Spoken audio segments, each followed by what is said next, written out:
The vaccine is approved, which means, huzzah, you can run out there and get it. I'm sure that's what everybody in my viewing audience wants to do right now, is run out and get the vaccine. But we'll talk just a bit about that and what that means, a little bit more in depth than what we talked about last night. And where this has gone from there, because some of this has changed over the last few hours as well. South Dakota apparently has a massive surge in COVID-19 because of Sturgis, but Lollapalooza and Summerfest don't seem to bother anybody, so we will talk a bit about what's going on with that. The U.S. military has given Biden a deadline as Biden begs for the Afghanis to let his people go, so we'll talk just a bit about what's going on there.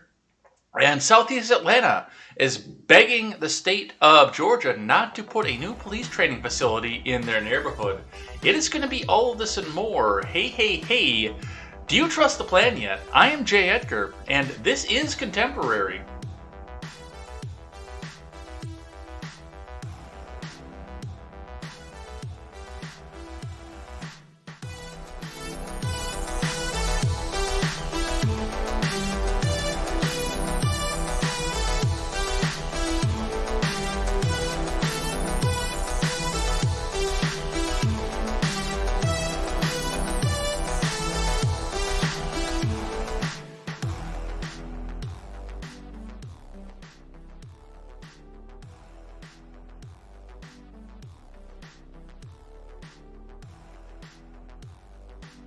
Good morning, everybody. Welcome to Contemporary. My name is Jay Edgar, and boy, oh boy. Well, first off, I'm late, and I apologize for that. I woke up this morning, and I overslept this morning, too, because I stayed up late last night doing some other kind of book work for everything else we've got going on here.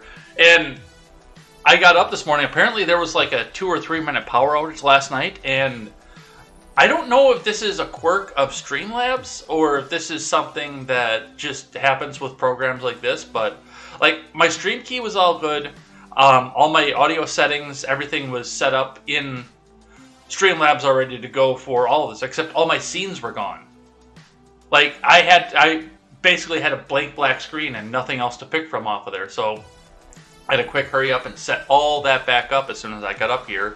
But we're rolling, at least for Contemporary. We will figure out what is going on with the Red Net Show and Ed's World Gaming and across the board at a later date when I have to deal with some of those. That's a problem for future Ed. But right now, we have got to get to some of the programming here. But before we get started, make sure you head on over and check out my great friends here. The Porch Boys podcast comes up for its second episode tonight, so go check them out. Also check out the Daily Ignoramus, the Breakdown with Breckenhoff, the Already Conservative, and the Freckles and Brit Show. Check out all of those programs over there. They're all great friends. They will all be coming over to help out on our new project coming up here in the very near future, so go and check them out there. They're great people. They're great people to have around as well, so definitely go and check them out. All right, let's get into the news of the day here, starting off with your finance. It looks like the Dow also had another update going on with its win from yesterday. It looked like it was another one where the futures just carried it back up and then, there it just stayed steady throughout the day here. And I always get a little bit curious about those because when they don't go up throughout the day, I mean, other than just your little peaks, valleys, stuff like that, when they don't go up throughout the day, I'm always a little bit nervous as to what this means coming off of this because it looks like they're trying to inflate the numbers for the economy. They just buy a bunch of stuff off on the futures, and then nobody's interested throughout the day, but we will see what happens with that. Your Bitcoin is back on sale once again. Bitcoin is back under 50,000 a coin, down to 49,393 US dollars and 50 cents per Bitcoin. So if you want to grab a little bit while it's on sale, prices will not last long, I anticipate. So definitely go and check that out. This is not official legal advice, but definitely go and check on them because, I think Bitcoin is stable enough. Even, you've got the EMP thing, and that's what people are afraid of the most. But as long as we're going to stay in the digital world, I think Bitcoin is going to be stable for a little while, especially if there are places that you can spend it as we continue to do so. All right, looking in at your scrap prices, looks like copper has come back up at this point here, so perhaps copper futures could be rebounding. We will keep an eye on that and continue to see where that goes. Anything that's got copper in it, including brass, is all up right now. Steel is up. Aluminum siding is down. All of the other aluminums have stayed the same, except for aluminum rims. They've come up. Car batteries are down, cats are down, HMS is down, mixed copper, roofing copper, that's all back up there with the rest of the copper. They have a lot of information on this site here. Either that or I found a different place here to go from, but yeah, they have got a ton of information here. But it looks like the majority of everything else coming back surrounding copper is up, so we will watch metals for that. Alright, let's see what IBD has to say for the morning here. Stock market rally lifts NASDAQ, S&P 500 to new highs. Danao's scores breakout in fast trade. From Ken Shreve. Oh, apparently they archived in the all premium articles aspect of this, so we won't be reading from IBD today. That's fine. We'll moving on here. Reading from investing.com instead. Dow futures rise 50 points. Optimism over recovery tapering delayed. This is from Peter Nurse. Let's get the live chat up here, see what you guys are doing. The U.S. stocks are seen edging higher at the open Tuesday, adding to record highs amid renewed optimism over the country's economic recovery. At 7:05 a.m. Eastern Time, the Dow futures contract was 50 points or 0.1% higher. S&P 500 futures traded 8 points or 0.2% higher, while NASDAQ 100 futures climbed 40 points or 0.3%. The major indices posted strong gains Monday, with the tech-heavy NASDAQ composite rising 1.5% to close at a record high. The broad-based S&P 500 ended 0.9% higher after touching an intraday record high, while the blue-chip Dow Jones Industrial Average gained more than 200 points or 0.6%. Driving the positive sentiment continuing into this session was the news that the U.S. Food and Drug Administration has granted full approval to the COVID-19 vaccine jointly developed by Pfizer BioNTech. Investors are hoping that this will result in acceleration of inoculations, just as the highly contagious Delta variant has raised concerns about the U.S. economic recovery. According to the optimism, that has been an apparent reduction in general confidence that the Fed Chair, Jerome Powell, will indicate a timeline for winding down the central bank's bond buying program at the end of the week. The question is whether investors want to add protections on Friday's Jackson Hole event, the Jackhole Symposium. After all, it seemed like some dovish comments from the Fed's Robert Kaplan on Friday really turned the short-term trend, offering the prospect of a delay in the start of the tapering cycle, analysts at ING said in a note. There are some retail names still to report second quarter earnings Tuesday, with the electronics retailer Best Buy set to release numbers before the opening bell. Does anybody go to a Best Buy anymore? I remember going into Best Buy not that long ago, and I mean, that was down in Janesville still. It wasn't like when I lived in Kenosha, and you've got Milwaukee here, Racine here, and Kenosha here, plus several larger cities along the lakefront going into Illinois as well, and everybody's going to the same Best Buy. At that point, you expected to see the Best Buy packed, but I mean, Janesville is a small city. But even still, I remember, it wasn't that long ago, I would go into that Best Buy, and there would just be people everywhere there, and I know that the Kami Kufa has changed some of that too, but I mean, it was like a ghost town when I went and picked up my outside monitors here. Because both of those came from Best Buy. I bought them online, and I went and picked them up in the line, but still, yeah, they both came from there, and now they're sitting over here, so. But does anybody actually go to Best Buy anymore? Or is it just something where people go out and they buy it online and call it a day? I don't know, but we'll see what goes on with that. The economic data slate centers around the housing market, with new home sales for July due at 10 a.m. Eastern Time. Monthly sales are expected to rise 3%, following a 6.6% decline in June. Elsewhere, oil prices edged higher, with investors awaiting U.S. crude oil supply data from the American Petroleum Institute, due later in the day amid expectations for a hefty fall in inventories. The report comes a day before the official government weekly petroleum data, which means your gas is going up again. By 7:05 a.m. Eastern Time, U.S. crude futures traded 1.9% higher at 66.86 a barrel. I don't know why I read that as a decimal. $66.86 a barrel, while the Brent contract rose 1.9% to $69.65 a barrel. Both contracts jumped more than 5% on Monday after recording the biggest week of losses in more than 9 months last week. So it looks like your gas might be pointing in an upward direction, so you might want to go and fill up now if you have the opportunity and the chance to do so. Some of your earnings reports are coming out, and that's driving this back up. The Jackhole Symposium is going to be helping things, and the vaccine, of course, is going to be helping the majority of this. So with that, let's get into what else is going to be the top story of the day here. Reading from FDA.gov. FDA approves first COVID-19 vaccine for immediate release, August 23rd, 2020. Would you like to read this in Spanish? Maybe, but you guys won't be able to understand it. Or at least some of you. I don't know how many of you will be. Some of you might speak Spanish. I don't know.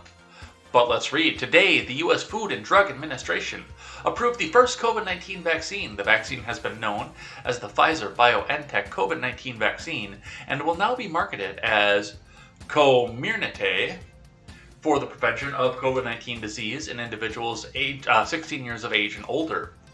The vaccine also continues to be available under emergency use authorization, including for individuals 12 to 15 years of age, and for the administration of a third dose in certain immunocompromised individuals. The FDA quotes, "The FDA's approval of this vaccine is a milestone that we continue to battle the COVID-19 pandemic.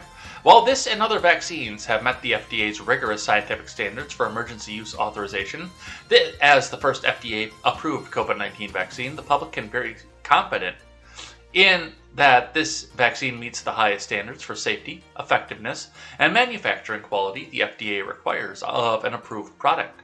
The acting FDA Commissioner, Janet Woodcock, MD, says, "While millions of people have already safely received COVID-19 vaccines, we recognize that for some, the FDA approval of a vaccine may now instill additional confidence to get vaccinated. Today's milestone puts us one step closer to altering the course of this pandemic in the U.S."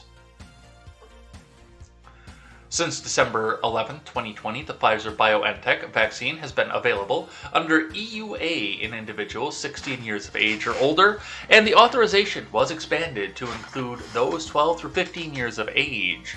On May 10, 2021, EUAs can be used by the FDA during public health emergencies to provide access to medical products that may be effective in preventing, diagnosing, or treating a disease, provided the FDA determines that the known and potential benefits of a product when used to prevent, diagnose, and treat the disease outweigh the known and potential risk of the product.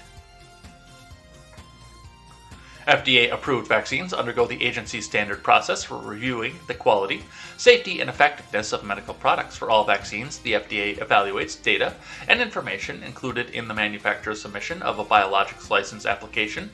A BLA is a comprehensive document that is submitted to the agency providing very specific requirements for Comirnaty. The BLA builds on the extensive data and information previously submitted that supported the EUA, such as preclinical and clinical data and information, as well as details of the manufacturing process.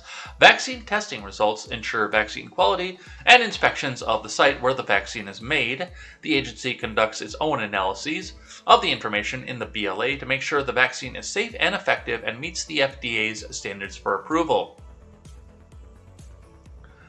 So, there you go. The vaccine is approved. You can run out and get it, right? I mean, that's what we always saw on Twitter. Well, I'm not going to take something that isn't even approved by the FDA. We did see a lot of that on Twitter. Now, I see a lot of people backpedaling off of this, and I'm going to stick with what I was telling everyone yesterday. I have been consistent about this. I said from the beginning, when this came out, I said, this is cool.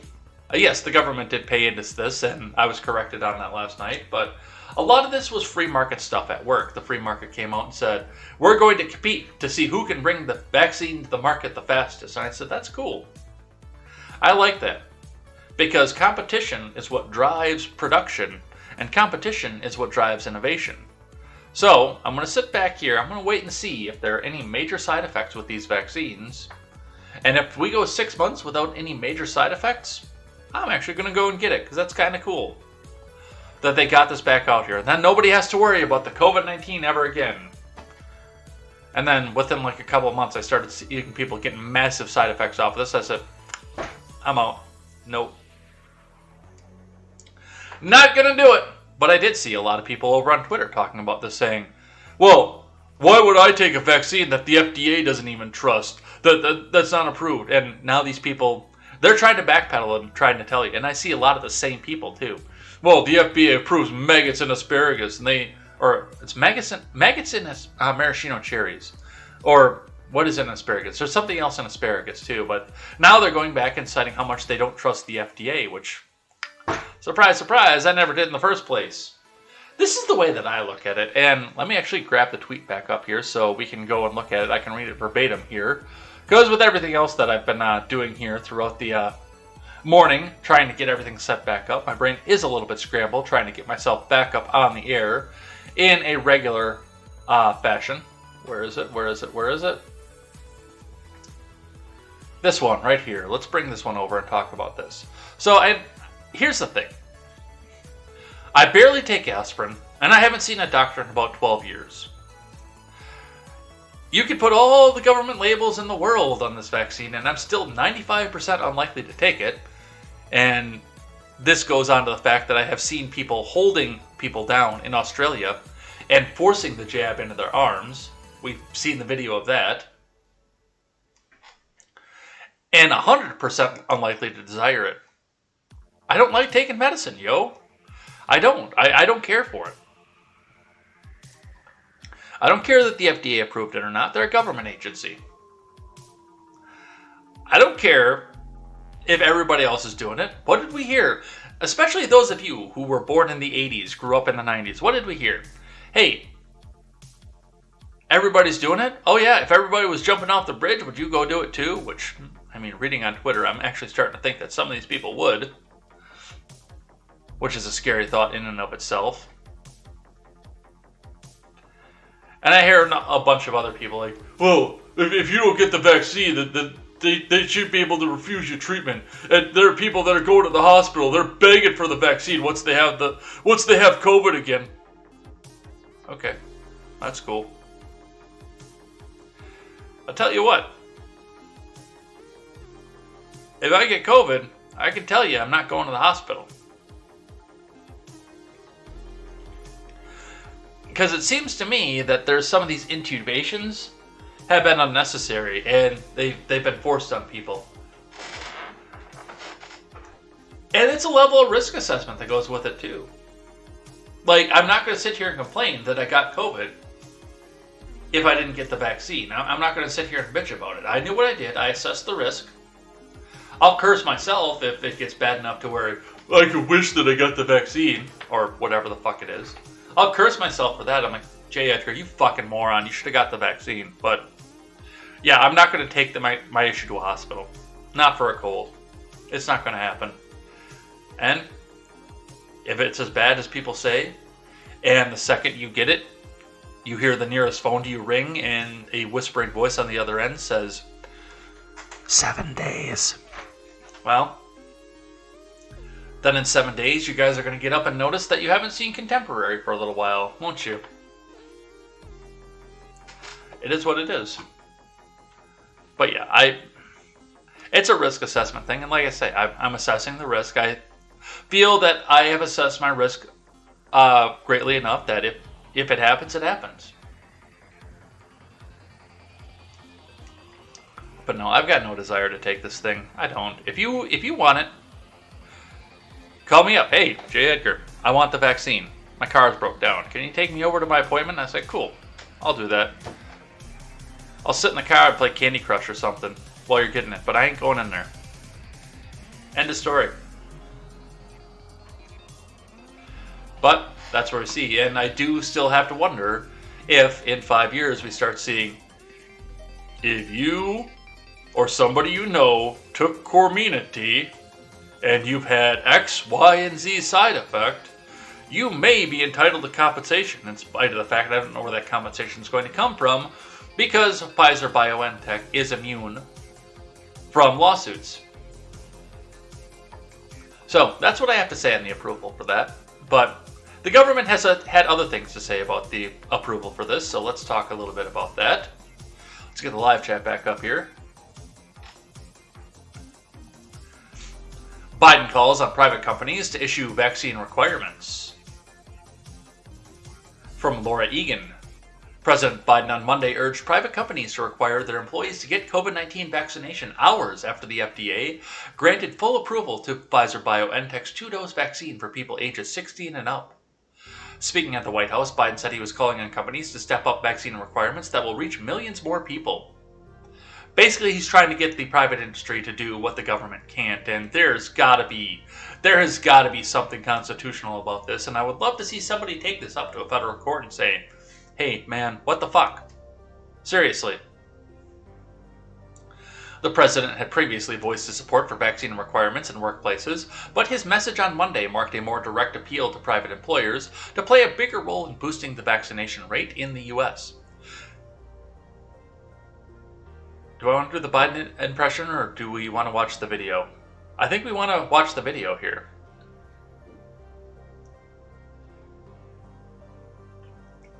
I also think that we're going to be jumping back and forth as to whether or not we're staying online here, because I see us dropping off every once in a while here. Anyway, let's go watch the video. Let's see what goes on with that. Oh, gotta turn the music down. Today I'm calling on more companies, I should say, in the private sector to step up with vaccine requirements that'll reach millions more people. If you're a business leader, a nonprofit leader, a state or local leader who has been waiting for full FDA approval to require vaccinations, I call on you now to do that. Require it. Do what I did last month. Require your employees to get vaccinated or face strict requirements. Now, I can't confirm this. This is just rumor mill, but it is to my understanding that the White House staff is actually not required to take the vaccine. Only rumors, not green check verified. Take that with a grain of salt, because I don't know if that's true or not, but that has been my understanding. That's also another thing that's been rumored around online. And, I mean, of course, if it's online, it means it has to be true, right? Bonjour. Let's read a little bit more from NBC here.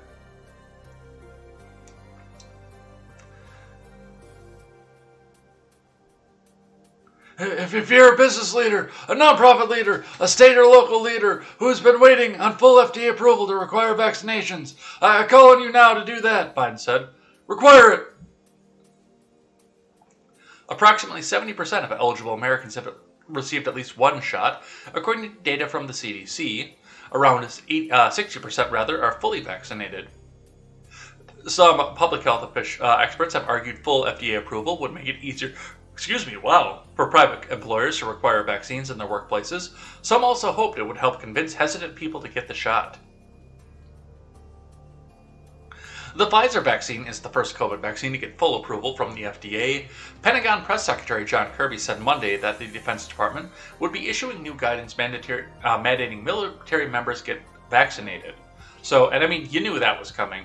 And really, honestly, for all the people that I know in the military, you guys have been taking experimental vaccines for years at this point. This is not a new thing. You come in, you sign a contract, you'll say that your body belongs to the U.S. government for X amount of years. What is it? 8 years? 4 or 8 years for enlisted service. But yeah, your body belongs to the government. They can do whatever the fuck they want with it. And yeah, some of that's going to be medical training. Medical training, medical experiments. So, I mean, I don't know why people think this is a new thing, but at the end of July, Biden announced that federal employees would be required to get vaccinated or tested regularly for COVID, wear a mask, and practice social distancing in their workplace. Some private companies quickly issued similar requirements for their employees, but such moves were met with resistance from Republican state legislatures and governors. Private businesses are allowed to require vaccinations under the protection of the U.S. Equal Employment Opportunity Commission. Biden has said he lacks the power to issue a nationwide vaccine mandate. Yes, he does. Yes, he absolutely does. Does make you wonder why they want to make this mandatory so bad, though. It does make you wonder. Makes you question everything, really, which you should be doing anyway. It makes you question, if this is such a good idea, why aren't people lining up even further to get it? Because typically, good ideas don't have to be mandated. But we'll see where it goes from there. Alright, let's grab one here from the Hill. McAuley calls on every Virginia employer to mandate the vaccines after FDA approval. From Julia Manchester. Democratic gubernatorial nominee and former Virginia Governor Terry McAuley. I love the movie. Congratulations. And thanks for being here. I really appreciate this. Thank you. It's good to be here with you. So I'm a big Bryan Cranston Breaking Bad. Shut up, Sean Penn. I don't know why this one keeps autoplaying. Like, I have silenced it and paused it 5 times since I started show prepping. And it just keeps autoplaying and bringing the volume back up. Nobody cares about Sean Penn, except for we want to point and laugh at him later on.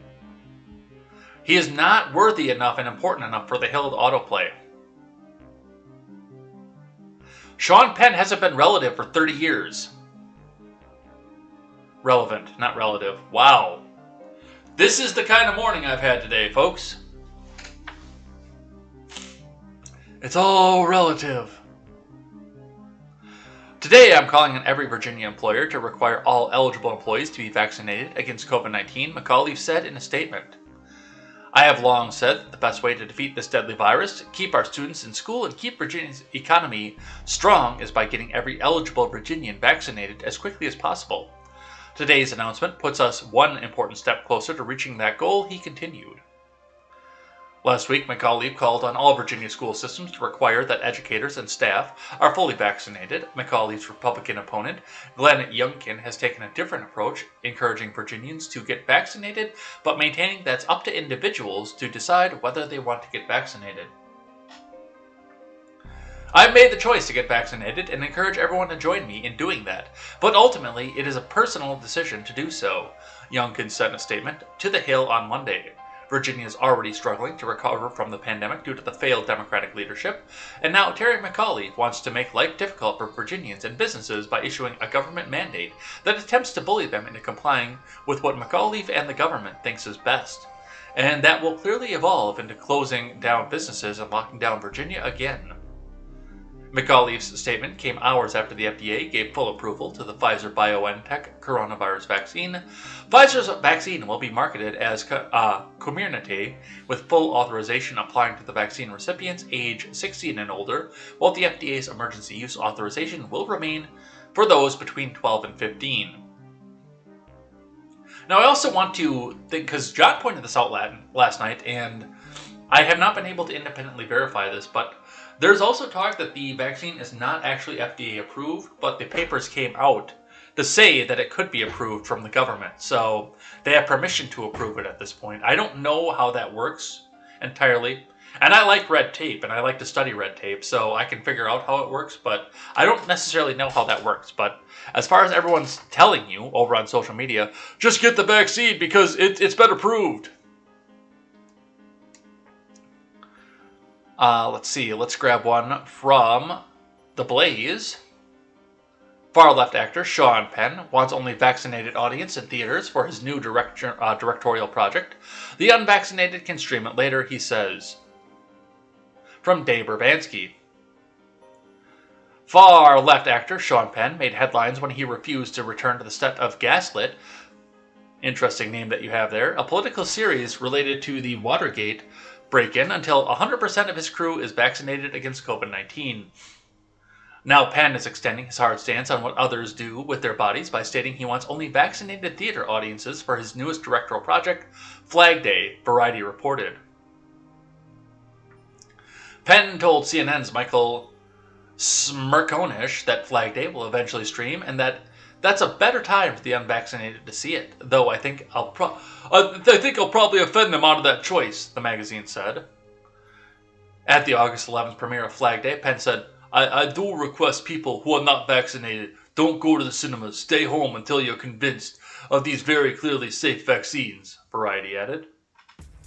In addition to saying that he believes COVID-19 vaccines should be mandatory for everybody, like turning on the headlights for your car at night. Penn went on a more far-ranging political rant after being asked what he'd say to those who remain unvaccinated, the magazine said. There are those that once the FDA gives full approval, I will go forward with it.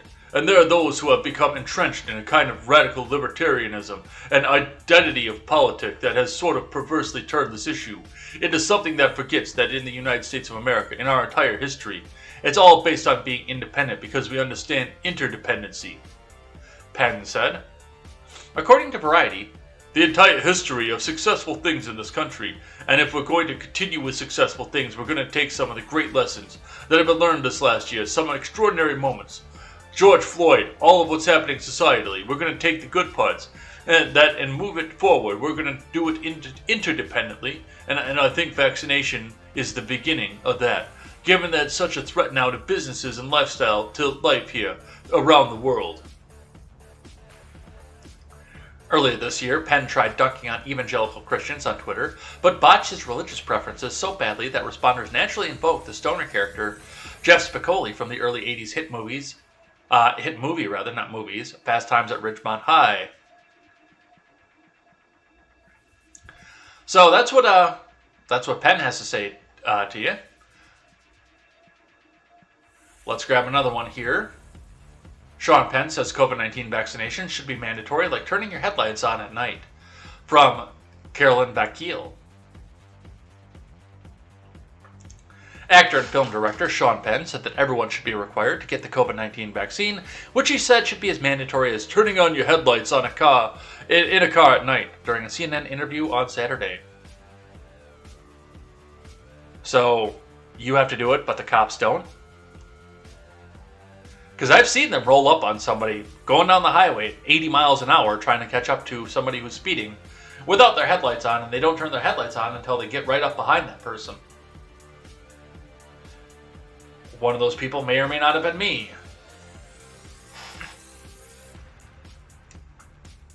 CNN host Michael Smirkonish asked Penn about the circumstances surrounding why he was holding off working with the cast and crew of the Gaslit TV series. Variety reported that Penn had taken issue with the way that their studio, NBC Universal, was managing COVID-19 requirements among its cast and crew. The studio was requiring that all Zone A actors and crew members, those in close proximity, had to be vaccinated, but did not impose that requirement on others, according to CNN. Penn has maintained all of the actors and crew should be vaccinated. Let's listen. Oh, this one. This is the one I want. So for Gaslit, the production, you made a lot of headlines because, and help me understand this, I guess some folks needed to be vaccinated, but not the entire production. And you said what? Explain that to us. So they have what's called Zone 1. And Zone 1 is anybody that works close to actors. So actors are protected. But if a stagehand is working alongside a stagehand who is not protected, then they can get sick. I didn't want to feel complicit in something that was just taking care of one group and not the other.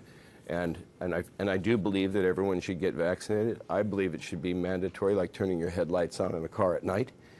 But obviously that's not going to happen tomorrow, and yet at least it can happen in some areas. And businesses, a lot of businesses are starting to take the lead on that. So I'll go back to Gaslit. I'll go back when I can be assured that 100% of the crew has gotten vaccinated. Has that resolved? I believe they've resolved something, and my understanding is that a lot of this comes from weak leadership in some of the unions that are too concerned about fringe constituencies within and not concerned enough about common sense. So we're here at CNN at the, what I consider to be the headquarters in New York City. There's a mandatory vaccination policy here. I'm affiliated with a law firm in Philadelphia. There is a mandatory so I'm completely on board and comfortable with you on this issue. I imagine that you, like me, have some folks in your orbit who are still vax resistant. What is it you say to them?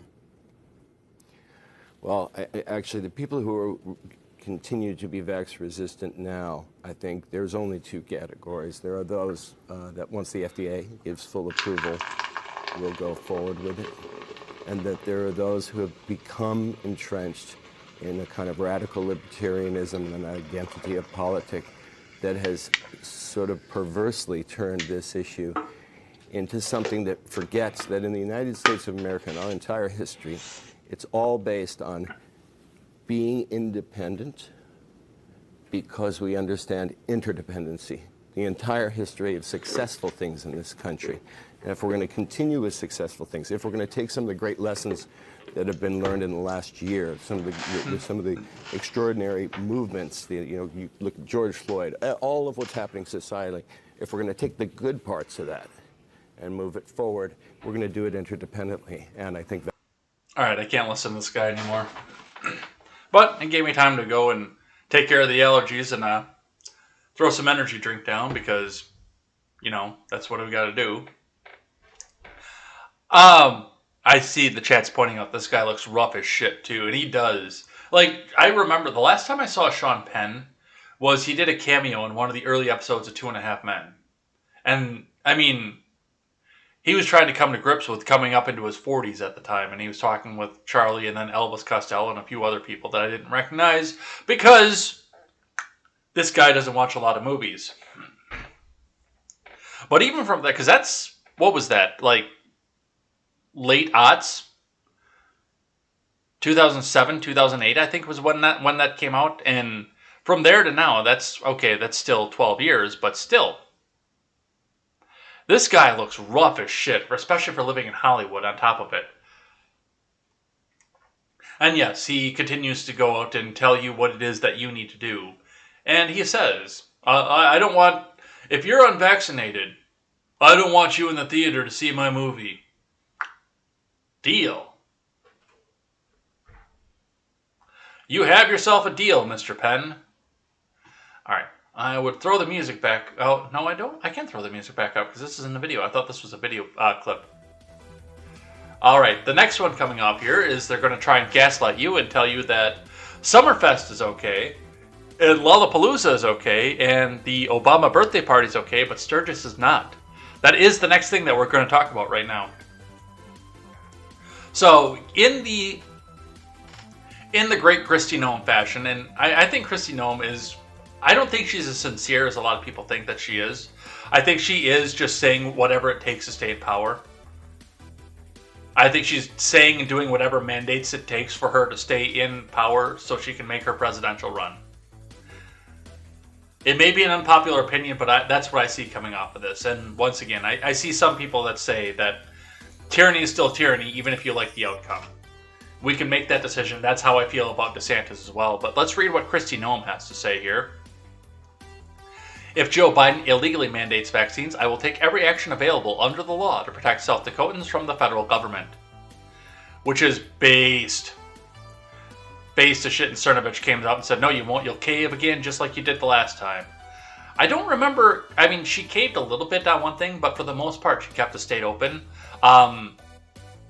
Nothing ever shut down. There was never a mask mandate. So she wasn't really the one that caved. There was one thing she caved on, and I can't remember what it was, but it was a one-off amid a slew of other things that people were getting pissed at her about. And reading from Newsweek, South Dakota leads U.S. in largest COVID case increase with 312% rise in 14 days. From Alex J. Ruhanda. South Dakota has seen a 312% increase in COVID-19 cases over the past 2 weeks. According to the New York Times, a former newspaper COVID tracker, nearly double the rate of the second most infectious state, West Virginia, where they have a mountain mama. The state averages 221 new cases a day and 118 hospitalizations. 48% of the people are vaccinated in the state, which has declined to implement indoor mask mandates. South Dakota's rising rates come just over a week after the state concluded its 10-day Sturgis motorcycle rally that attracted an estimated 525,000 people. The event featured concerts, parties, bike shows, bar crawls, and rakes in an estimated $800 million for the state. Last year's rally was called a Stupid Spreader event and resulted in almost 200% uptick in South Dakota's 2-week case average.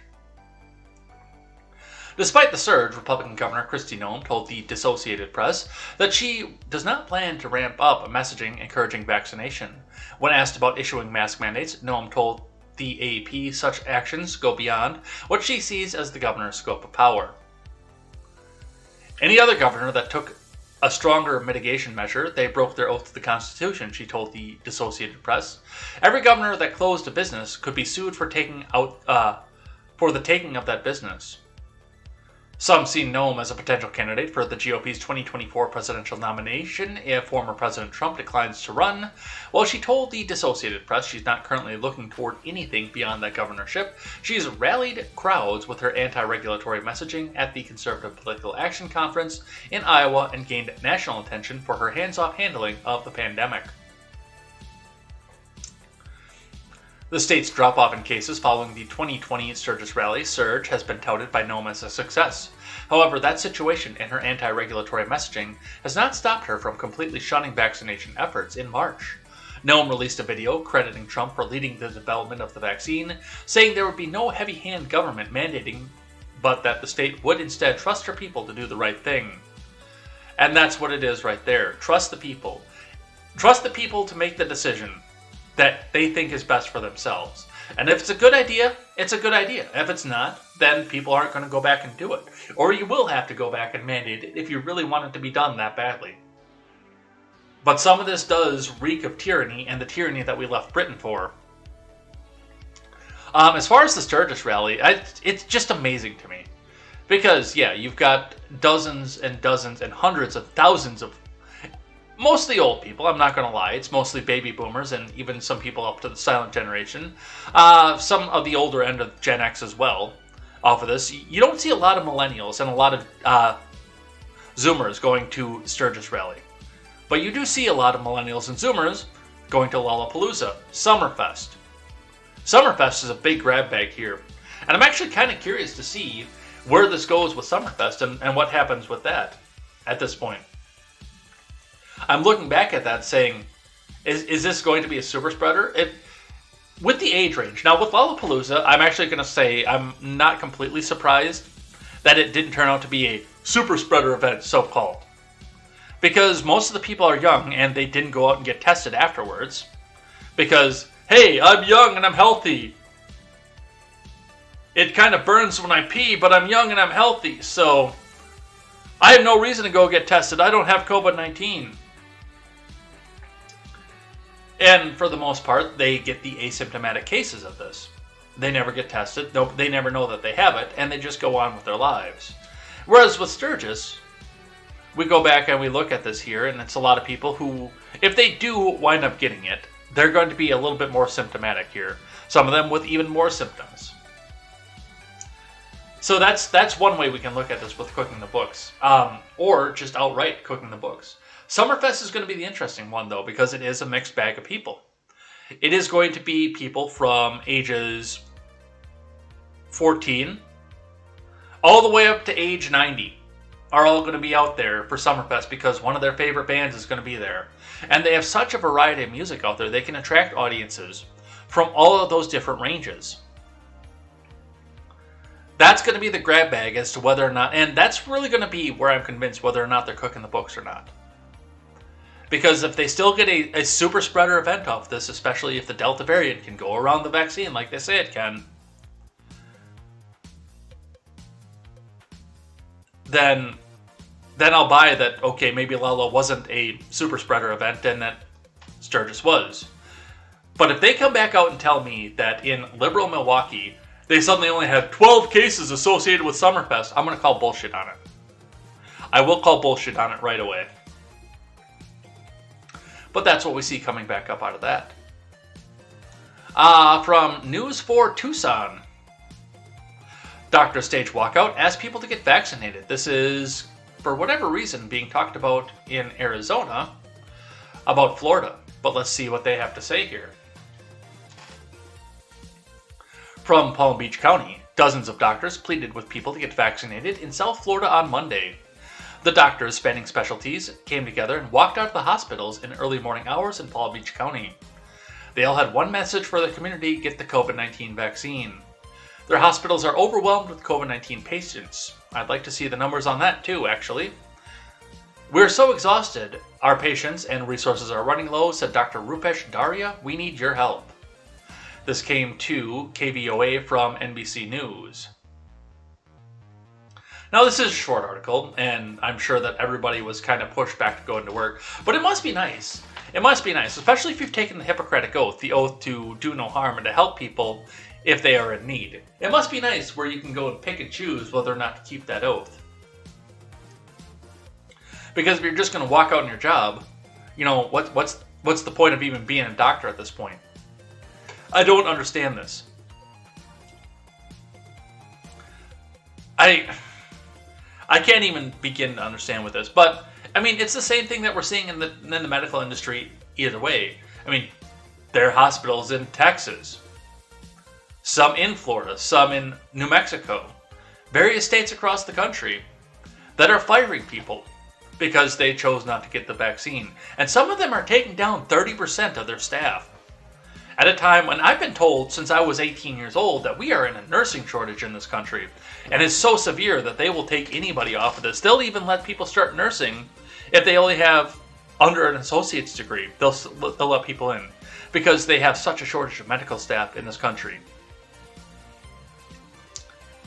And yet they can still walk out on their jobs, or they can fire 30% of their staff without even thinking back about it. So that's what we see coming off of that.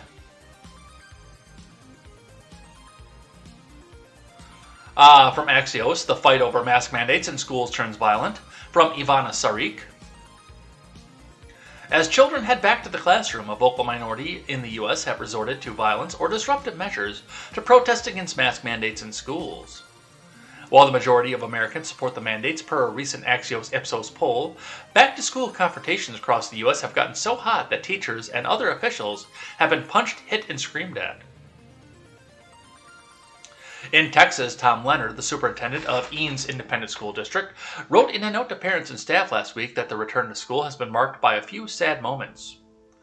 One parent in the Austin area district allegedly assaulted a teacher by ripping off her face mask, while others yelled at another teacher claiming they couldn't understand that she was saying due to the face covering. This is everywhere, Leonard told NPR, saying that he'd spoken to education leaders in California, Illinois, and New York who've experienced similar issues. In Northern California, a parent allegedly left a teacher bleeding and requiring hospital treatment after the parent tried to attack the principal over masks and the teacher jumped in, KCRA TV reported.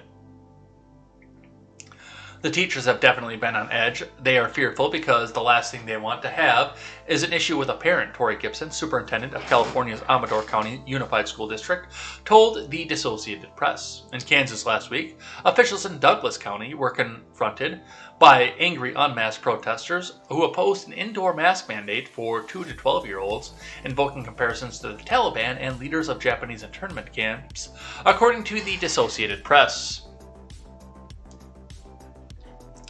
Even before students headed back to the classroom, school board meetings across the U.S. saw heated confrontations over whether masks should be required for students and teachers. In Nevada and Pennsylvania, meetings this month devolved into verbal arguments so aggressive that police were called in. At least 11 protesters who disrupted a Utah school board meeting in July are facing criminal charges, the Associated Press reported. So, yeah, I mean, we're seeing a lot of that. Public health measures like mask and vaccine mandates have become a political flashpoint across the country, even as COVID-19 cases surge nationwide due to the Delta variant. School districts in Florida and Texas are defying executive orders by their state governors banning such mandates. Schools in Arizona and South Carolina are fighting similar bans. Some colleges and universities, meanwhile, are instituting disciplinary actions against unvaccinated students. So, and there's a lot of stuff to go. Here's my first advice to you. If your school district, is enforcing the mask mandate, don't hit a teacher. A lot of them are just doing their jobs. A lot of them are activists for it. Don't get me wrong, because there's a lot of progressivism in the education system. But don't punch a teacher. That just sets everybody back. And makes it easier for the government to come in and say, oh, well, all these evil Trump supporters are getting violent. Hey, let's go ahead and mandate everything and put these Trump supporters in jail. See how violent these people are? Don't get violent with the teachers. Dude, seriously, don't. Find a private school, check to make sure that they align with your values, and get your kids out of this public school system. That's what you need to do. Take the money away. And I say the same thing about colleges too. Like with Indiana, where they're doing the forced vaccination. Well, take your kids out of Indiana. Plain and simple. Don't let them go. Find a school that will, and yes, it might get more expensive off of this, but as the supply of students goes in there, they can possibly start easing back some of their financial needs. Probably not a lot because they're not getting a bunch of government grants, but they can possibly start, as they get more people trying to come in, they will realize the fact of, hey, we have a big supply, and we can expand to where we need to be, but yeah, it's just asses in seats. It goes the same way with state schools, elementary schools, middle schools, high schools, and colleges. Even if they are getting massive amounts of money coming back up out of the government to hold themselves up, asses in seats are the most important thing from them. Asses in seats. If they don't have asses in seats, they're not doing well. Get your kids out of there. Take them somewhere else. Take them to the private schools that all your elite politicians send their kids to. And get them out of the government school system. Or homeschool them if you have to. There are enough resources right now out there that makes homeschool a viable option. I mean, it was always a viable option because you know best what's best for your kids better than anybody else in the world. But there are so many resources out there with the electronic internet, Google in everybody's pocket, and textbooks available for lower cost. There's enough resource out there that you can effectively homeschool your kid to a similar or better education than they're getting in the public school system. But that's what we have going on with that. All right, now we get to shift gears here. And now we're going to talk about Afghanistan. So we're going to start talking about what the red-haired bobblehead has to say about Americans are stranded in Afghanistan. So reading here from the Daily Wire, Psaki, it's irresponsible to claim Americans are stranded in Afghanistan while thousands are still there. From Daily Wire News. White House Press Secretary Jen Psaki, during a press briefing on Monday, said that it is false and irresponsible to say that Americans have been stranded in Afghanistan, even as thousands of Americans reportedly remain trapped in the country that is now controlled by Taliban extremists. Let's just listen. I can't do a Ducey voice and a Psaki voice at the same time, so let's just listen to the two of them. Does the president have a sense that most of the criticism is not of leaving Afghanistan, it's the way that he has ordered it to happen by pulling the troops before getting these Americans who are now stranded? Does he have a sense of that? First of all, I think it's irresponsible to say Americans are stranded. They are not. We are committed to bringing Americans who want to come home.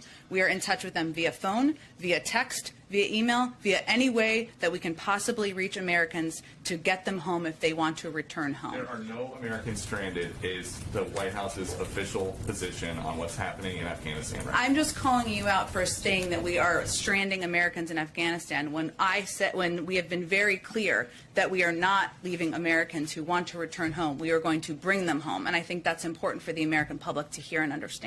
Does the president have a sense that most... Jen, you suck at this job. Jen. You fucking blow at this job. I'm sorry.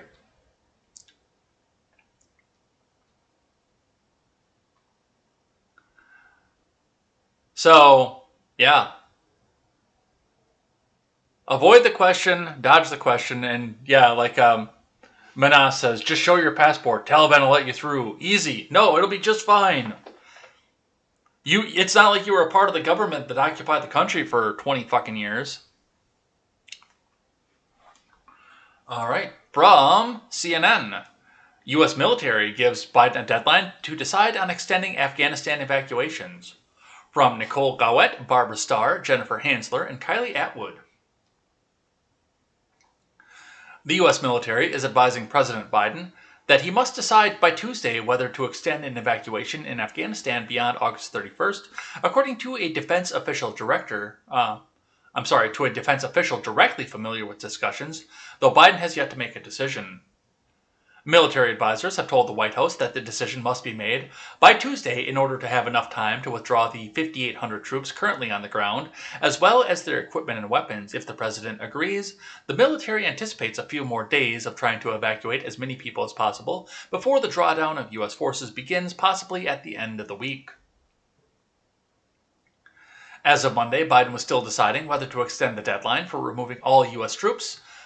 CNN has learned several president's advisors have advised against an extension, citing the security situation on the ground. Officials have spent recent days monitoring potential terrorist threats, citing persistent and credible information that the chaotic situation outside the airfield has created targets for ISIS-K and other organizations. There's no such thing as ISIS-K. I want to point that out there. That is a new buzz term that the Biden admin wants to come out, and he wants you to remember. So that's what you think about. So when it disappears, you can say, "Oh, look, I defeated ISIS-K too." The Pentagon's decision-making ultimatum for Biden follows the Taliban's declaration that the U.S. must remove all forces by August 31st, a deadline that the U.S. military officials say they are still currently planning to meet, with an accelerated pace of evacuation flights now taking thousands of Afghanistans every day, and U.S. military even entering Kabul as necessary to retrieve people. While senior U.S. national security expressed optimism that there will be no need to extend beyond August 31st, Biden has said that if need be, the mission to extract U.S. citizens and some Afghans could continue into September.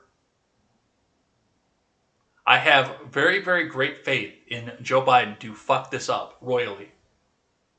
I want that on the record. For now, Pentagon spokesman John Kirby said the military is working with an August 31st deadline in mind. That is the mission we've been assigned by the Commander-in-Chief. That's what we're trying to execute, Kirby told reporters at a briefing on Monday. Earlier that day, a Taliban spokesperson said that if U.S. troops were still in the country after that, our leadership will take proper and necessary decisions. This is not going to end well. Does anybody have any popcorn?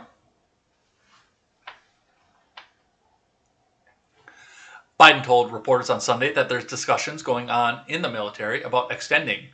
My hope is that we will not have to extend, he said. The decision might depend on how far along we are in the process of evacuating Americans. The president is also expected to encounter a push from allies to extend the deadline during a Tuesday morning virtual meeting of G7 leaders. Biden was asked what he will say if G7 leaders, who are expected to press him to extend, ask the U.S. to stay longer. We'll see what we can do, he said he would tell his counterparts. This is not going to end well.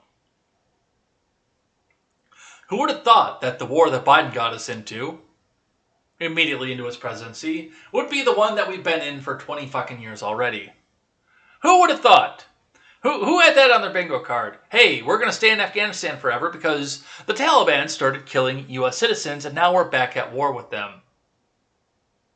This is the weirdest timeline that we're in right now. Which I'm not completely surprised about that.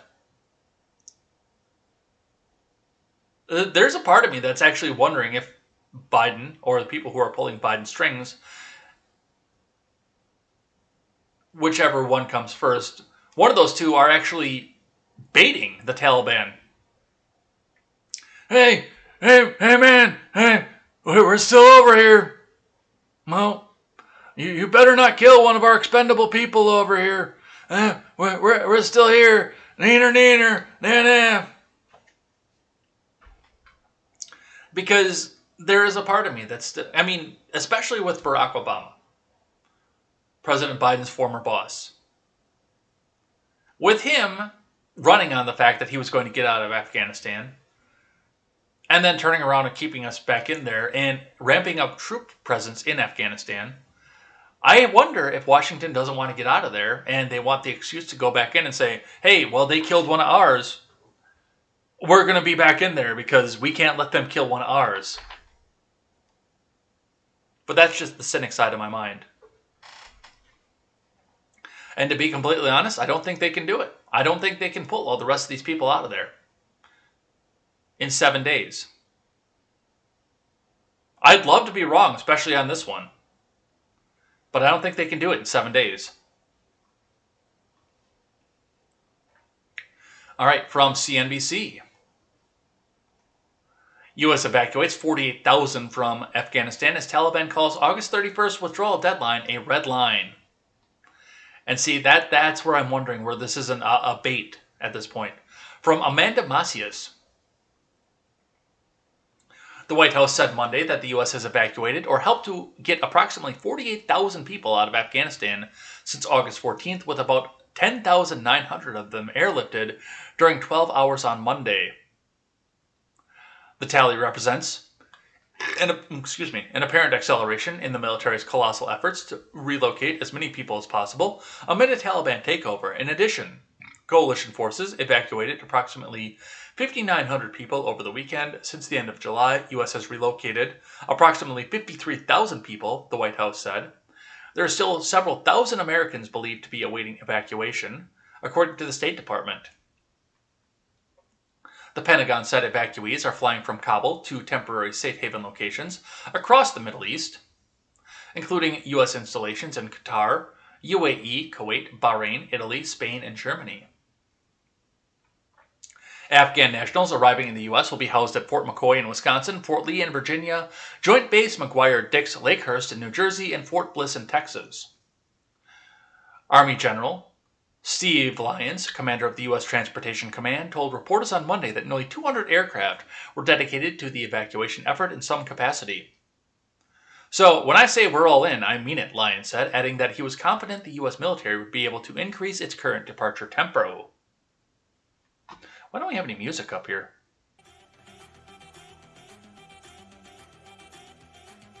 The latest update on evacuation efforts comes as U.S. and NATO coalition forces rush to airlift thousands of people out of the country ahead of a self-imposed deadline to depart Afghanistan in 8 days. President Biden has previously said he may consider extending the departure date past August 31st, but has yet to do so. A Taliban spokesman told Sky News that the group will not accept such an extension. It is a red line, Mr. President announced that on August 31st they would withdraw all their military forces. So if they extend it, that means that they're extending occupation while there is no need for that, Suhail Shaheen said, according to the report. If the US or the UK were to seek additional time to continue evacuations, the answer is no. There will be consequences, he added. When asked about the Taliban warning, National Security Advisor Jake Sullivan told reporters that Biden was assessing the situation day by day and added that the president will make his own determinations on a potential extension. Well, to be fair, the president is making an assessment on a day-by-day basis on whether or not the aneurysm in his brain is going to fucking explode. But we don't talk about that.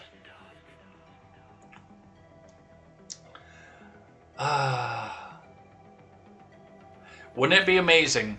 Wouldn't it be amazing if the war that Biden started, just like I said, is the one that we've been in for 20 years? Hey man, you kill one of our citizens, okay, man? And Corn Pop, he's a real bad dude, and I'm gonna send him in there after you, okay? But I don't have any indication whatsoever that these people are in any hurry to get out of this country. I'd be happy to be proven wrong. But all the news stories that I've seen, all the stories like this, the fact that Biden is begging for an extension on this, they're in no hurry to do this. They're in no hurry to get out of this country. Let's talk about Adam Schiff. Schiff, after meeting with intel officers, very unlikely will get all Americans out of Afghanistan by the deadline. From Ryan Saavedra. Representative Adam Schiff, chairman of the House Permanent Select Committee on Intelligence, said Monday evening, following a meeting with officials from the intelligence community, that it was very unlikely the U.S. was going to have all Americans evacuated from Afghanistan by August 31st, the deadline set by President Biden. I think it's very unlikely given the number of Americans who still need to be evacuated, the number of SIVs, the number of others who are members of the Afghan press, civil society leaders, women leaders. It's hard for me to imagine all of them can be accomplished between now and the end of the month. Schiff told reporters after meeting with intelligence officials. I am encouraged to see the numbers of people evacuated increasing readily to the point where we evacuate 11,000 people on a single day. Nonetheless, given the logistical difficulties of moving people to the airport and the limited number of workarounds, it's hard for me to see that being fully complete by the end of the month. And I'm certainly of the view that we maintain a military presence as long as it's necessary to get all U.S. persons out and meet our moral and ethical obligations to Afghan partners. Wow, well that's a completely different story than what the Army General just told us. Because the Army General, Jack Kirby, says, "Oh no, yeah, no, we'll make this happen. Don't worry about that." And now Schiff is telling us it's impossible. I repeat the question. Does anybody have any popcorn?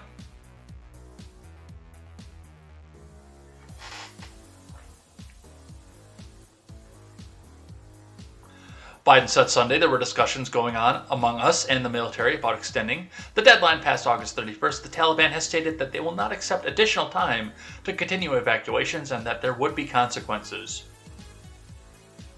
So, well, I guess we're going to have to sit back and watch what's going to happen with that. Schiff also says, what we saw from one of the early articles as well, Schiff says Kabul airport, a very attractive target for ISIS-K and Al-Qaeda.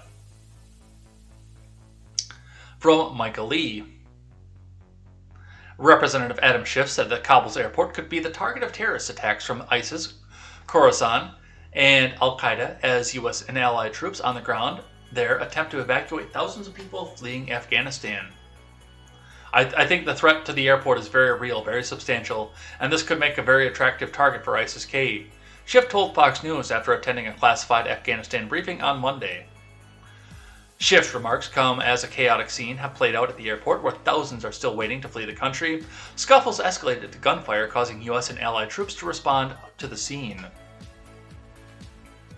Schiff said he was concerned about the threat terrorist organizations could pose to both Americans and Afghan allies on the ground there.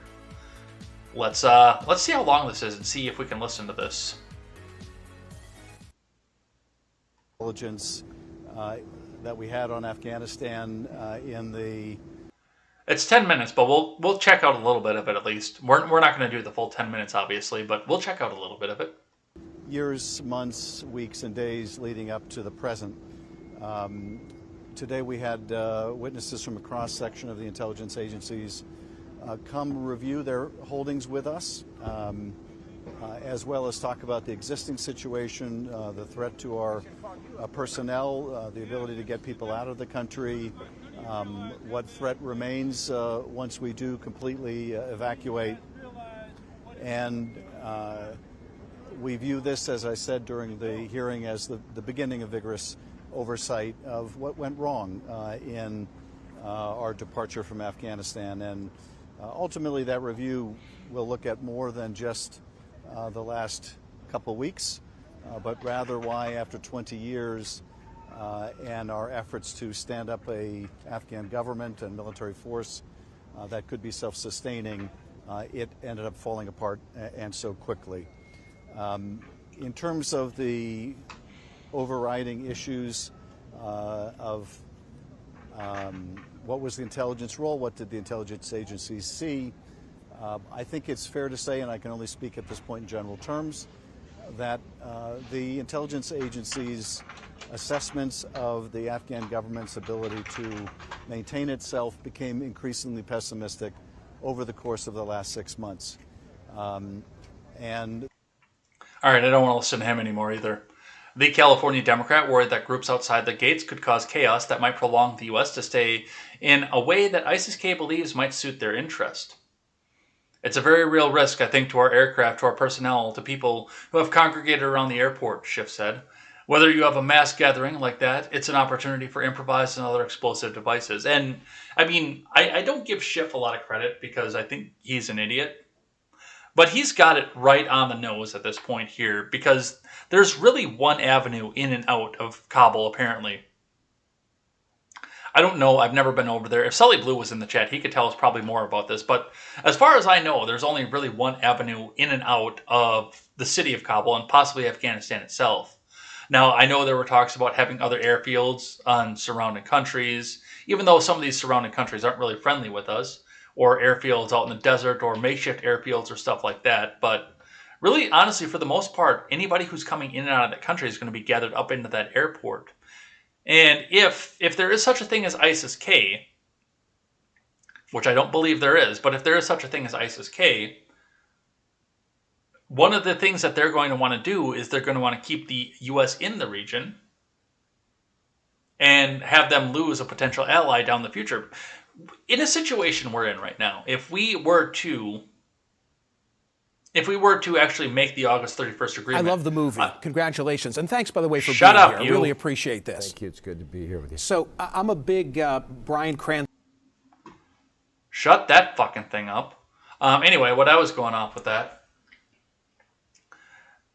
is, if we get out by August 31st, things are still going to be strained with the Taliban, but they're repairable at this point.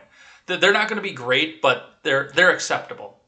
We could talk with these people if we get everybody out by August 31st. If we don't, we've made another enemy in the region. And yeah, I'm sure the Taliban is going to kill at least one person who is a U.S. citizen that's still in Afghanistan. Why the hell do we have so many people over there to begin with? But they'll kill one person who is a U.S. citizen, possibly a day, until we get everybody back out of there after August 31st. Straining relations even further and possibly bringing us back into a retaliatory fashion. So yes, I could see why that could be in the best interest for a terrorist organization like Al-Qaeda and ISIS-K. And yeah, that's a real possibility that they go back and they do something like that. Throw a bomb at the airport, kill a bunch of American people, or make the airport inoperable where you can't get people in and back out. And of course, there's always the real possibility that a lot of this is propaganda because the neolibs and neocons want to keep us in the region forever. Let's keep going. From the New York Post. Washington Post reporter says British troops helped her escape Afghanistan. A Washington Post reporter revealed British troops helped her and Afghan team to get to Kabul airport so they could board U.S. evacuation flights, as the Biden admin faces mounting criticism for not allowing forces to go out and rescue stranded Americans. Didn't you hear Jen Psaki? Her word is truth, remember? There are no stranded Americans. Shut up, Doocy. Reporter Susanna George wrote about the treacherous journey to flee Kabul with her colleagues and her families, including 8 young children, just 2 days after the Taliban seized control of Afghanistan.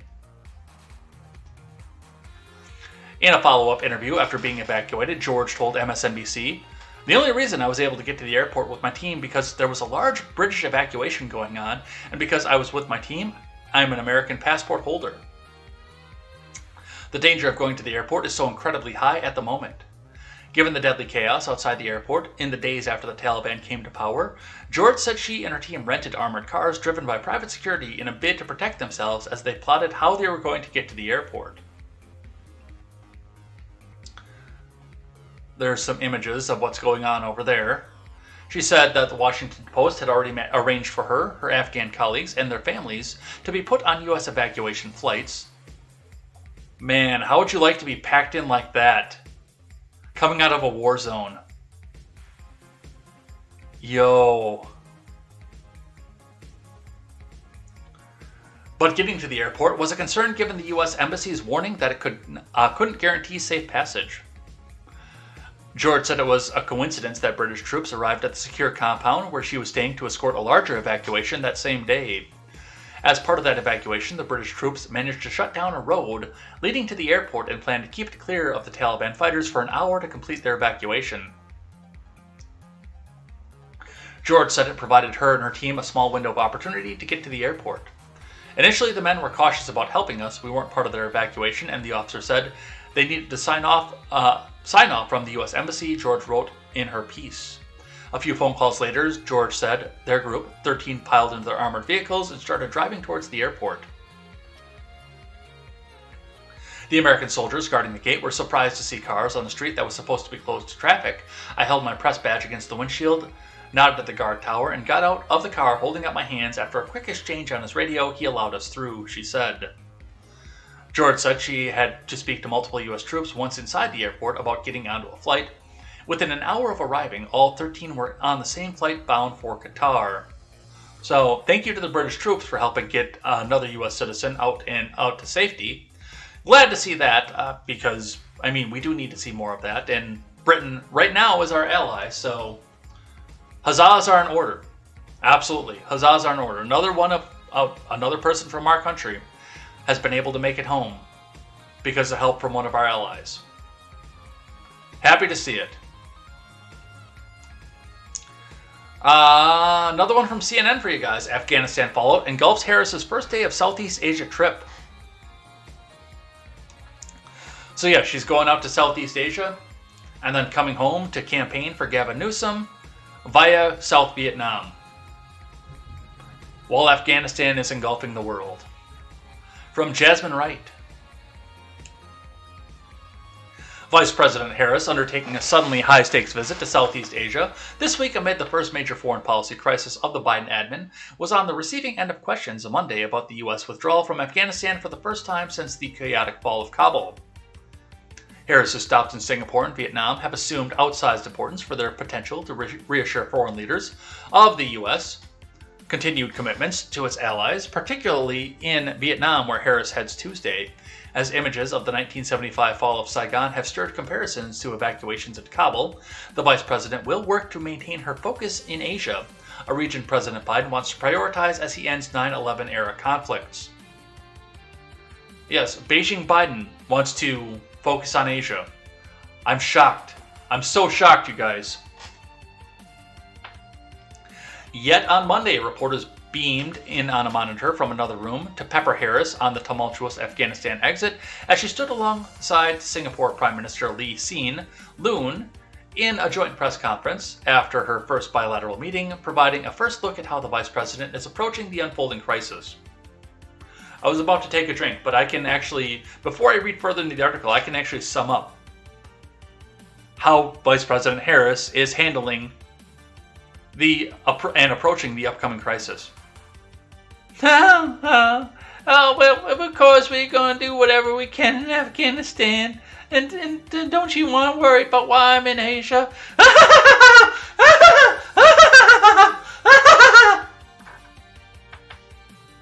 That is how she is approaching the Afghanistan crisis. There's no question there will be and should be a robust analysis of what has happened, Harris said as she sidestepped answering whether she was personally satisfied with the operational steps being taken during the U.S. withdrawal. Officials separated reporters traveling with the vice president from the politicians because of the Singapore's COVID-19 restrictions.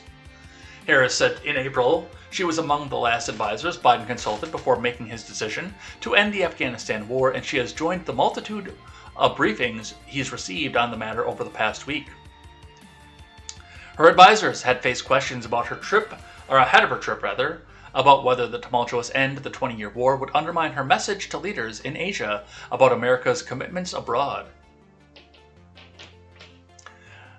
There had already been some questions about Biden's attention to Southeast Asia. He hasn't spoken directly to a leader from the region since taking office. Part of the reason he's explained for ending the Afghanistan war is a desire to shift focus to modern-day issues like countering China's rise, or handing Afghanistan and the silk trade over to China. I'll let you decide. On Monday, even as Harris sought to project the administration's focus on bolstering its influence in Asia, she still faced questions about the Afghanistan crisis. Right now, sugar, we are singularly focused on evacuating American citizens, Afghans who worked with us, and Afghans who are vulnerable, including women and children, Harris added.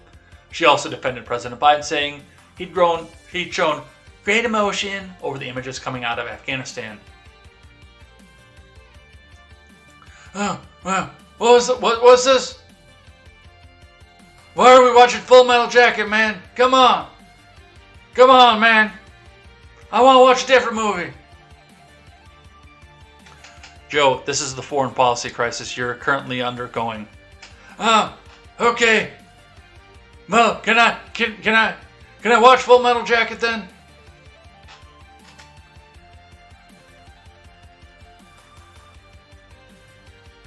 Responding to the Afghanistan crisis while on foreign soil is part of the steep challenge Harris faces this week as she travels to Singapore and Vietnam, as the once low-risk trip to friendly nations comes at the same time as a chaotic U.S. withdrawal from Afghanistan.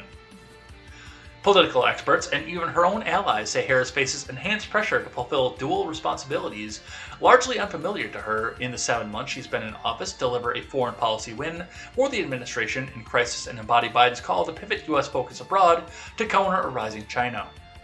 China. It's gonna be a real sticking point, sugar, for her. Oh, that's a source. That's not Harris. It's going to be a real sticking point for her to exude that America is here and we're committed to the things that we're committed to, a source close to Harris told CNN last week. Man, oh man, oh man, oh man. What a mess that we have over here. And yeah, honestly, I know the Secret Service would hate it. But if I was president right now, I wouldn't be in Delaware or D.C. Hell, even if I was vice president, I wouldn't be in Singapore and Vietnam. You know where I would be? As close to Afghanistan and as close to the American people that are over there as the Secret Service would allow. Now, I would actually like to be in the Kabul airport trying to organize and get some of these people through here. But I don't think the Secret Service would let that happen. But I would definitely, I'd like to be in Qatar to greet the people who are coming off the planes and get them, help guide them up onto the planes going to the U.S. I'd like to be in the UAE. Even Israel at this point, Iraq, something like that, where we can come out and say, thank you for your service in Afghanistan to the people who are coming off the planes and get them to where they need to be. That's where I would be if I was in charge. But I have no faith in Biden and Harris to do the same thing. All right, from the Daily Wire, Fox News host Jill Biden failed the country by allowing mentally frail husband to run for office. So we have reached the catfight portion of our program. From Daily Wire News, Fox News host Rachel Campos Duffy criticized the First Lady Jill Biden over the weekend for letting her husband, President Biden, run for office, given the state of his fitness for office, saying that Jill Biden failed the country. I look at this and I think, well, we had a president who was impeached over a phone call. This looks like a much more impeachable offense, if you ask me, Campos Duffy said about the crisis in Afghanistan. I know that's probably, technically, it's probably not. No, it's really probably not an impeachable offense, but, I mean, it's all political anyway, so anything can be impeachable. If you run for office from Chicago and put ketchup on your hot dog, that could be an impeachable offense, depending on the politics of whoever the Speaker of the House is. Whether you could be convicted of it or not, whether the Senate throws it out would be another story, but, I mean, impeachable offenses, those are as petty as making a perfectly legitimate phone call, and I've listened to the phone call. Or not inciting a riot and having the entire news media say that you incited it.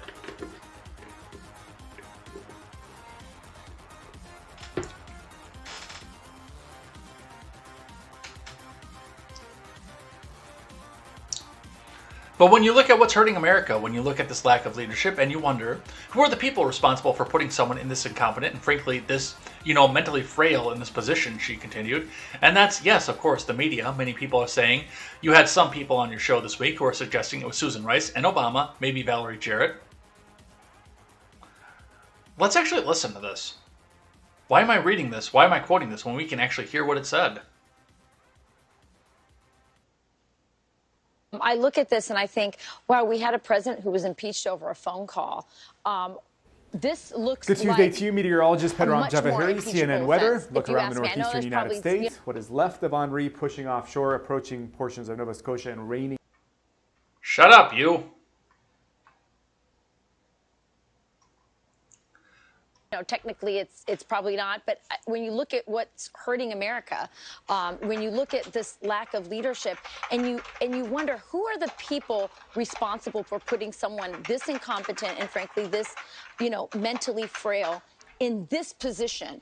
And that's, yes, of course, the media. And many people are saying, and you had some people on your show this week who were suggesting it was Susan Rice and Obama and maybe Valerie Jarrett. I'm sorry, as a political spouse, I can't help but look at Jill Biden. No one knew better his state of mind than Dr. Jill Biden.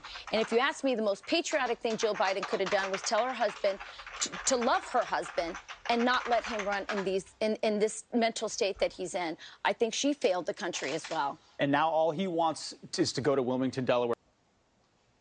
So, yeah, that's exactly right. Joe Biden really had no business running. And I don't think it was Jill, though. That's the thing for me. I don't think it was Jill. I think Jill could have done more to step in and say, hey, no, my husband can't do this. He doesn't know where his pants are half the time. He doesn't know where he is half the time. My husband can't do this. She could have done a lot more of that. In the Are you Kenyon fucking County of serious? Mary, coffin makers say they have never been.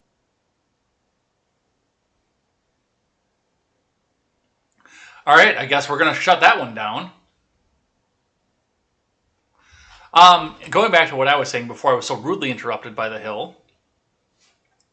Yeah, as far as it goes, yeah, Jill could have stepped in and said, no, he can't do this, he can't run.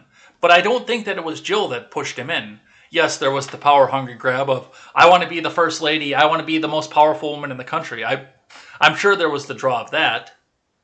I'm sure there's also the draw if she wants to be the next, was it Woodrow Wilson's wife that was signing everything for a while? I think it was Woodrow Wilson's wife. But yeah, I'm sure that there's the avenue of that. Of, if he falls, they can hide him in the bunker for a little while, and then she can just do everything. There's some of that draw going on as well. But really, realistically, when I look at this, and I've said this numerous times before, I don't think that it was Jill Biden that pushed Joe to run. I think a lot of this was the Ukraine thing, the fact that Hunter was over there, the fact that Biden pushed for Hunter to not be investigated by threatening millions of dollars of foreign aid as the vice president. But I really honestly believe that there are a lot more people in the DNC that had their hand in that cookie jar. And I got so suspicious of it, A, when we were talking about it with the first impeachment, but also B, when everybody decided, oh, you know what, no, we're all going to walk away right on Super Tuesday. Oh, no, we're all just going to drop out of the race. Hey, now Biden's going to be the winner no matter what. There is something else going on, and it's probably fiscal. There are a lot of people who probably have their hands in that stupid fucking cookie jar that stand to lose a lot of money if Biden gets prosecuted for what happened in the Ukraine. And as far as this is what I said in the Discord chat when I talked with some friends as well. Joe Biden is never going to be impeached. He's never going to be 25th.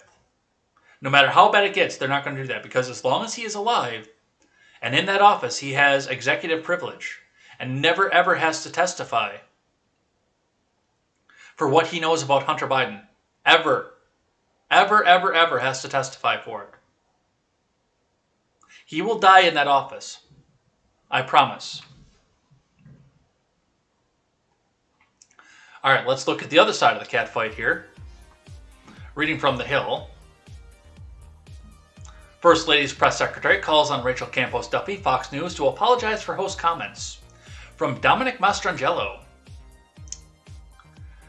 The First Lady's press secretary on Monday called for an apology from Fox News and weekend host Rachel Campos Duffy, who over the weekend said Jill Biden had failed the country by letting her husband run for president. Campos Duffy also criticized President Biden's mental state in commentary criticizing the exit of troops from Afghanistan and the administration's struggles to evacuate people from the country. This is disgusting, said Michael LaRosa, Jill Biden's press secretary.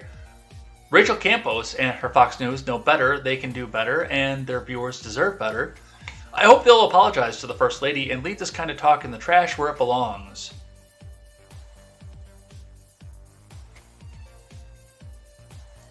Campos Duffy said the most patriotic thing that Jill Biden could have done was to tell her husband to love her husband and not let him run in the mental state that he was in.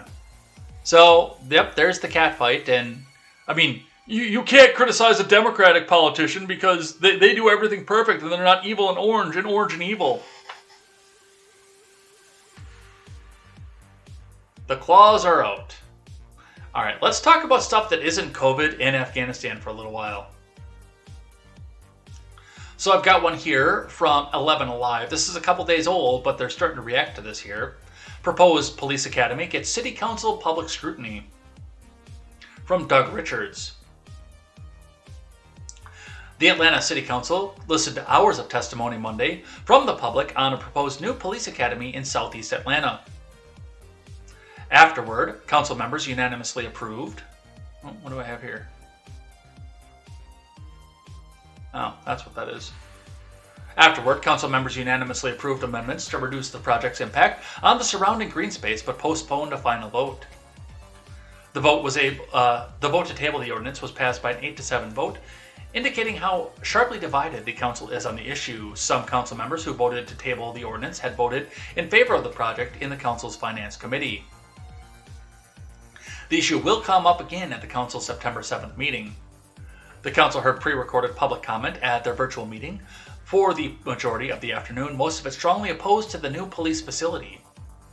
The issue is a large plot of land in southeast Atlanta. The foundations of the buildings are on the property were part of the old Atlanta prison farm, which was transformed over the years from a penal institution into an overgrown green space. Many residents like it just the way that it is, as they told the city council members much of the afternoon. I would like the city council to vote no on destroying the old Atlanta prison forest, one woman said during the public comment period. It's an ideal area for public parkland and for a nature preserve, a man added. City leaders said Atlanta needs a new police academy somewhere. The current one near the main Atlanta post office is outdated and backers say it lacks security. The old prison farm site is already owned by the city and would be relatively easy to develop, and backers, including the Atlanta Police Foundation, said that the site makes sense. We have to make this a priority. Crime is not where it should be. We're going in the wrong direction, and it needs to be addressed immediately, a woman told council members. But some residents and environmentalists said the old prison farm site is more valuable to residents as a green space at a time when such spaces are harder and harder to find. I think it would be an absolute mistake to bulldoze this land when we're facing so much development in the rest of the city, a man told council members. So, Atlanta voted to defund the police last year, and now they're voting on building a nice, bright, shiny new police academy. Now with some reactions back to this from the Atlanta Journal-Constitution. Southeast Atlanta neighborhoods don't build police training facility on old prison farm site.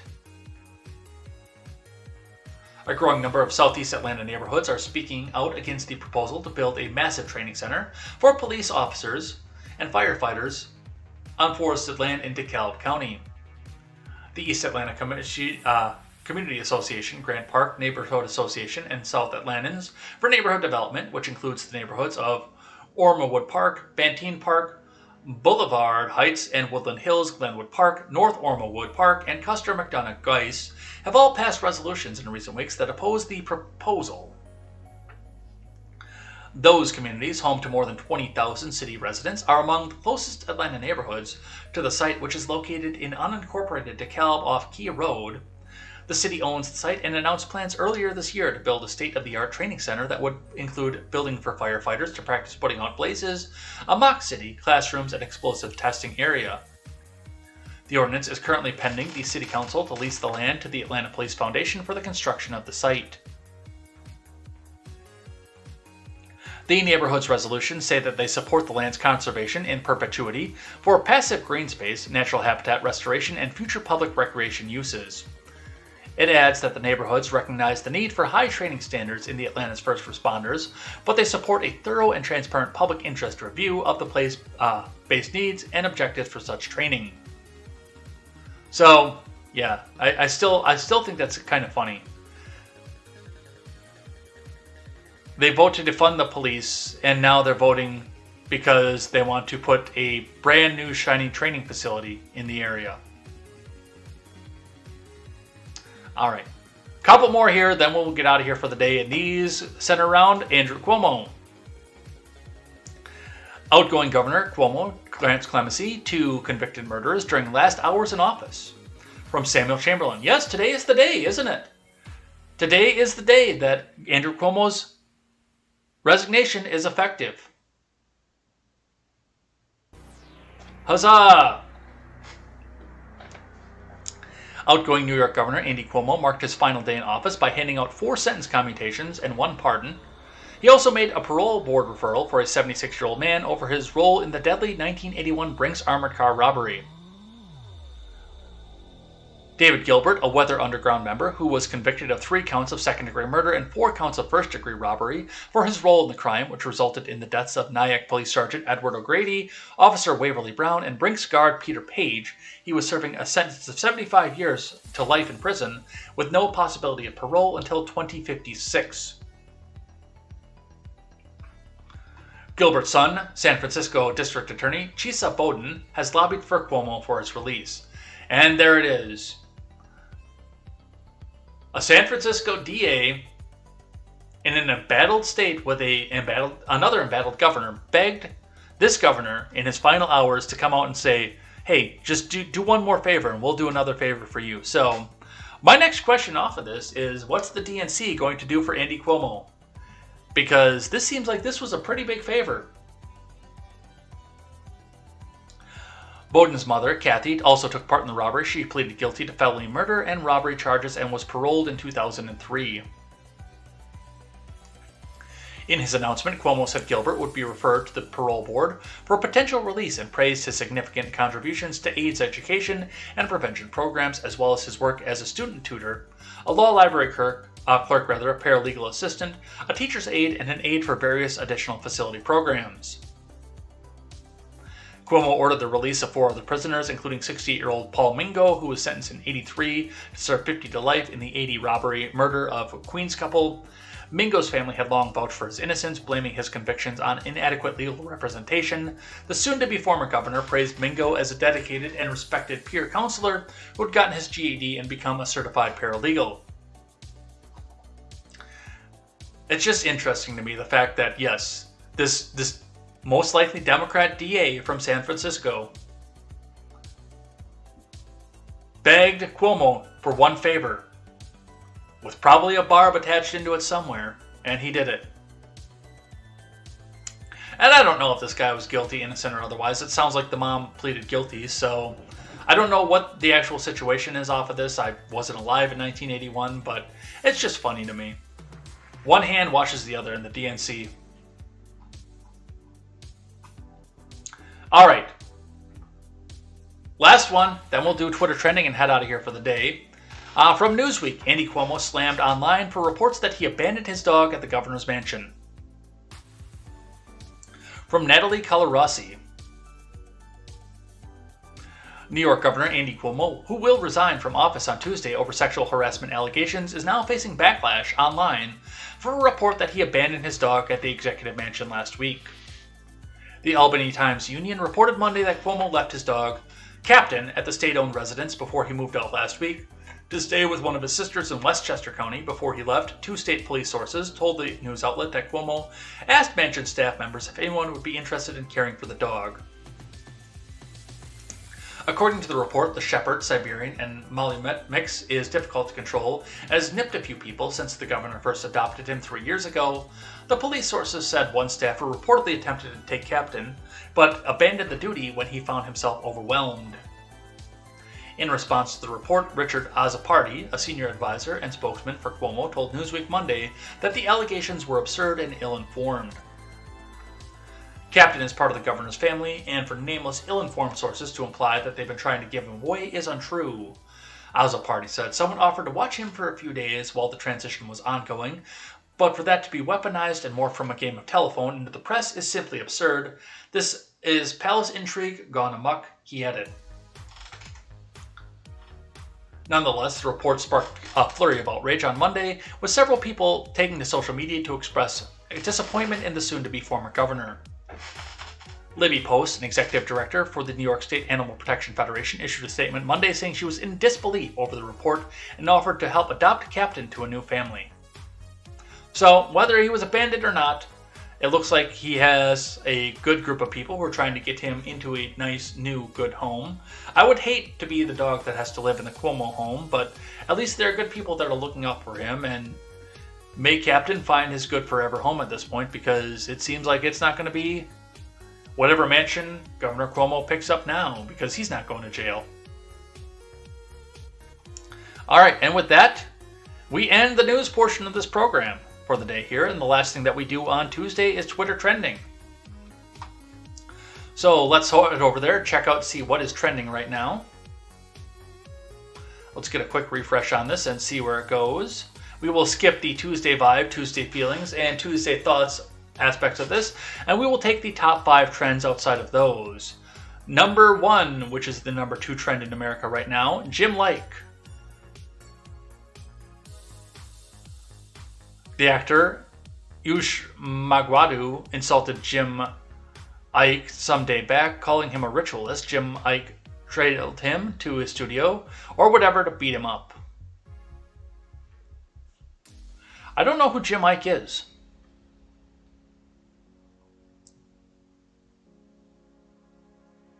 But apparently somebody insulted him and he went back and beat the crap out of him.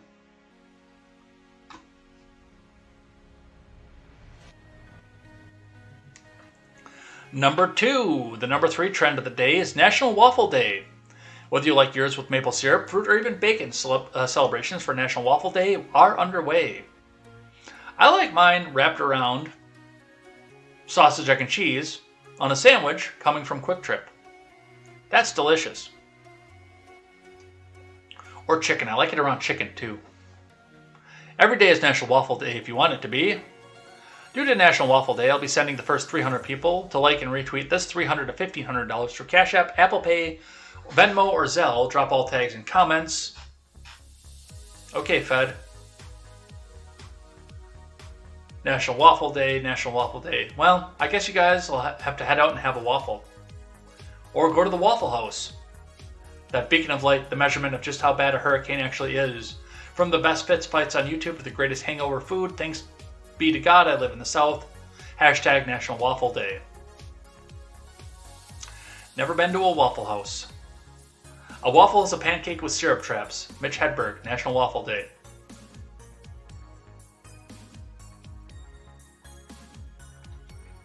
Lucas.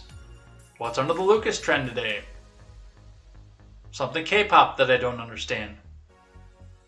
Lucas is one of the hardest-working artists in the music industry. His schedules are always occupied. He performed hard for Wavy, NCT, Super M, Running Man, and fashion brands. He's one of the kindest idol and really loved his fans, the Loomies.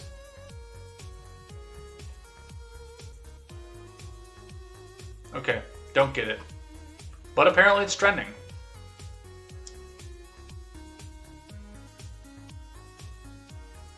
We'll skip a Tuesday Thoughts. What are we on? 3. Paralympics. Apparently the Paralympics are underway at this point. So the Olympics are over and now they're doing the Paralympics. There's Malaysia coming in for their opening ceremonies. Tokyo.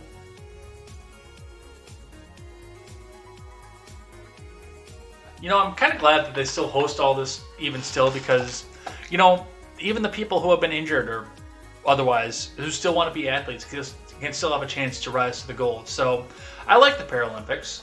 And, well, honestly, some of the prosthetics do give people a major advantage as well. So I'm also very glad that they have a division where they can come back and compete with each other as well. So the Paralympics are starting. I'm still probably not going to watch.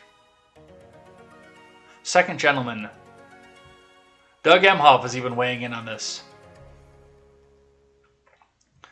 All right. And the last one is Booker T. Isn't that the wrestler? Yes. WWE Monday Night Raw airing on USA. I don't see why people are surprised with Booker T. WWE's been sending out their media guy before, during and after Punk's return to shit on his moment. There's nothing new or surprising. They've been shook for 2 years and all of them know what Punk in AEW means. Expect more. Hilarious take, because when Booker T debuted in the TNA, he definitely mentioned WWE and plugged his book. CM Punk came back and took his moment and chose to talk about WWE. That right there was a total miss, and as far as I'm concerned, he struck out.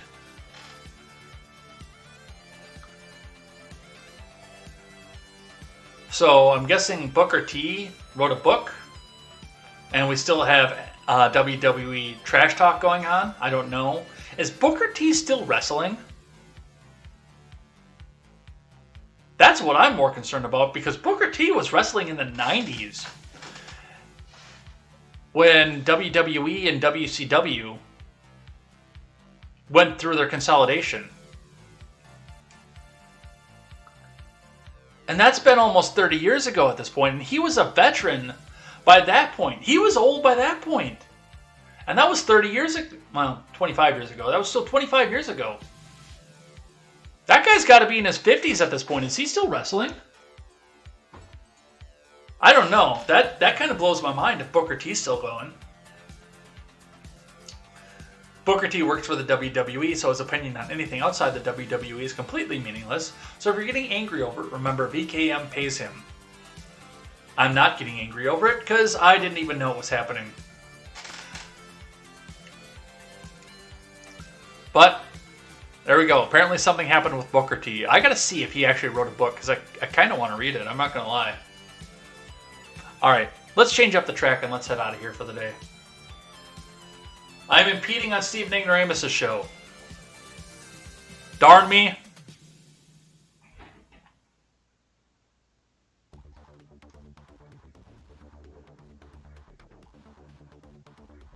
Suppose if I chose the right song. Shut this song down.